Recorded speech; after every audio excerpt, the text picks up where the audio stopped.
distinguished ladies and gentlemen, I bow to the divine in all of you. I'm delighted hearing my two co-panelists talk about the wonderful vision we have for Odisha in 2036 when Odisha turns 100. I have a dream too for Odisha, a clean Odisha, a green Odisha, and a Odisha where there is no social inequality. We are able to bridge all the gaps that have been created. And the only way that I can see is inclusive and sustainable development. See, in the turn of the millennium, the big heads got together and the Millennium Development Goals were framed, and they were really lofty ideals. The goals looked at removing illiteracy, primary education, gender equality, eradicating hunger, and such great ideals.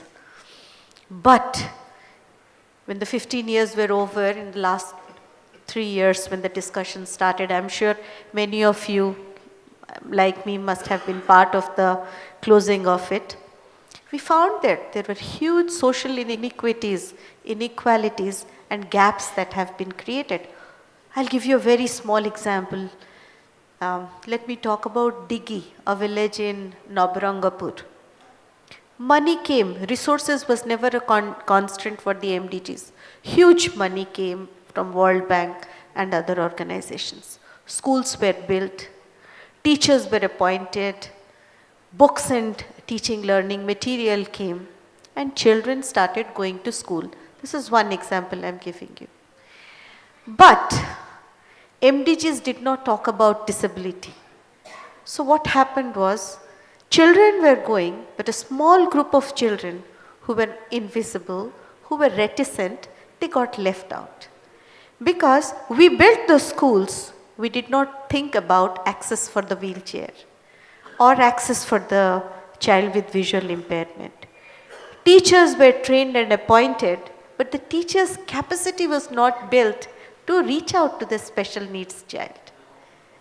Books and TLM were brought in, but we forgot that there are some children who need alternate books like a digital book or a braille book. So what we did, in one hand, this group of children who could never go to school, we sent them to school. But a small group got left out, and thus we created huge inequalities in many pockets. This was observed across health, across various other communities. But now the sustainable development goals which have come in when the great minds sat together, and why I am so excited and is the sustainable development goals say, let us take everyone with us together. No one should be left behind. And this is a huge thing, because here we are talking about inclusion. Here we are talking about accepting differences. Here we are talking about creating an equal society. I will just touch a few things. Number one, how do we do this? Because again, a lot of money will come to Odisha, again, a lot of development works will take place. But how do we make sure this huge group of population? You know, our census has somehow not really reflected the true numbers. Even now we say it is 2.9%, which is hardly 12 lakhs. But I will go by the number of World Bank and WHO, who say 15% of the population, irrespective of whether it's a village, it's a continent or it's a country, has some or other disability. And if you look at it with a very open mind, as we age, lot of people acquire some or other disability. Lot of accidents happen. So disability has become a part and parcel of our modern living style. So we need to take this into consideration and address it for creating an equal society. When I look at it, you see the Odisha, I'll take, we have so many departments in the government. We have a SC and ST department looking at SC and ST education. We have a department for persons with disabilities looking at special education for persons with disabilities. Why so? We have to now be a little practical. If it is education, Department of School and Mass Education must look at primary education of all children across all divides, whether it's education of the transgender, whether it's education of girl child, whether it's education of ST, minorities or persons with disabilities. Rather, if the Department of Education has a number of offices, an officer looking at education of children with special needs, an officer looking at education of the scheduled tribe, then we can produce a much more inclusive kind of educational development in this state. Education is really a very bad shape. Now, what are we happy about? The ESSER report 2016, if you look at it, it says there is an improvement from 2014. Earlier, 40% children of class 3 could read the books of class 1, but in 2016, 42% children of class 3 can read the book of class 1. Is this a matter of celebration? I think it is a matter of concern. If Odisha is to develop, if we want to look at a bold, bright, developed Odisha, then education is a sector where all of us need to focus our time and energy. The other thing is engagement with our policymakers, with our administrators. We need to have, I have traveled across the countries and I have met different administrators at different point of times in India, in Odisha and abroad. I have experienced openness in dialogue between those who are administrating and people in the civil society, the academicians, the activists. There is a very clean and open dialogue. People listen to ideas and try to implement it. But I find a complete roadblock here in Odisha.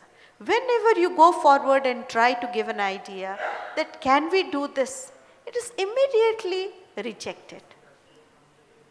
Or people, when they come to a particular department and they become heads of that department, immediately, instantly it is believed that they know all of that subject. This is not a truth, and if Odisha is to develop, we have to accept this. We have to accept that the person who is sitting there to administer, of course, is a person of knowledge and expertise. That is why he has been appointed. But a person who has been working in that field also has tremendous practical knowledge, and that must be respected. Another thing, in Odisha, we need to institutionalize a lot of things. I'll give you another very small example. Lot of students are now, Odisha is a different scenario.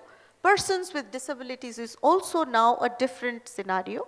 Many are going to colleges and schools. They are not staying back dependent upon doles and aids. Now I'll tell you some experiences. Here is a student, gets admission in BJP college and runs from pillar to post for 1.5 years trying to get their form signed so that he can avail the Bani Shri scholarship which has been established for him by government. Now for whom is this scholarship? Why are you giving this scholarship? You are giving this scholarship because this boy is meritorious. Despite challenges of books and teachers of school, has passed out his matriculation and has joined the college. But instead of inspiring and motivating, all that we do is create bottlenecks. Another boy in +3, after 2 years of running here and there, comes and meets me and tells, how will I get this scholarship? Principal says go to the office says go to the principal. Nobody is interested to sign my form. We need to institutionalize a lot of things.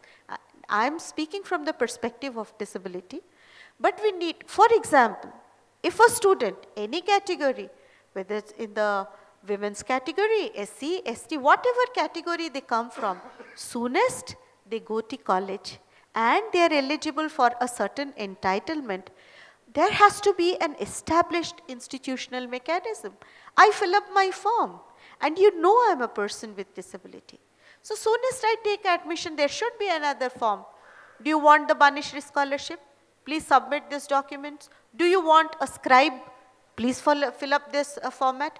So that process should be institutionalized, and instead of the student here or the person running from pillar to post, the institution, the college has to come forward to accept him or her.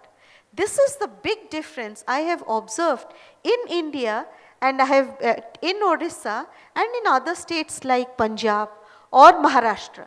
There a mechanism has been set in place where you don't have to run. You are meritorious, you are qualifying, this is entitled for you, you get it. That is something we need to look at.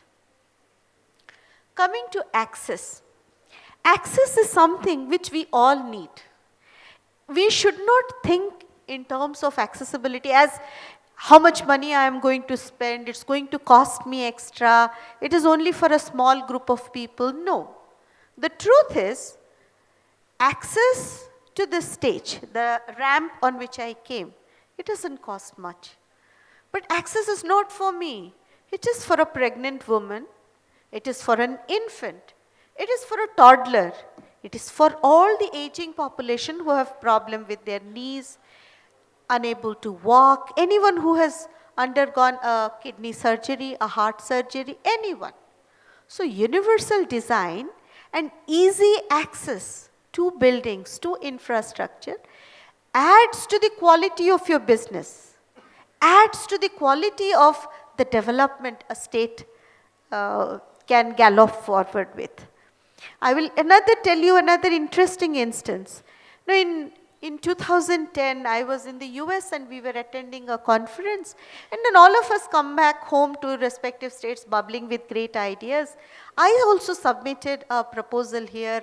I wrote something, and it is barrier-free tourist circuit.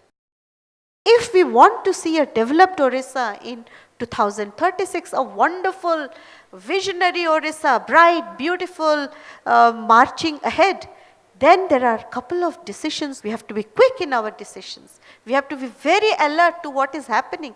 I heard such wonderful things about Singapore, like following the rule, not breaking the rule, being in time, your family being taken care of so well that while traveling you don't have to worry about that. I think that sense of security is somewhere lacking. Unfortunately, here in the state, we have a very typical attitude, and that is something we need to change. When a person comes, I mean not me, not anyone, wherever they go to meet a person in a decision-making stage, will always look at what you cannot do.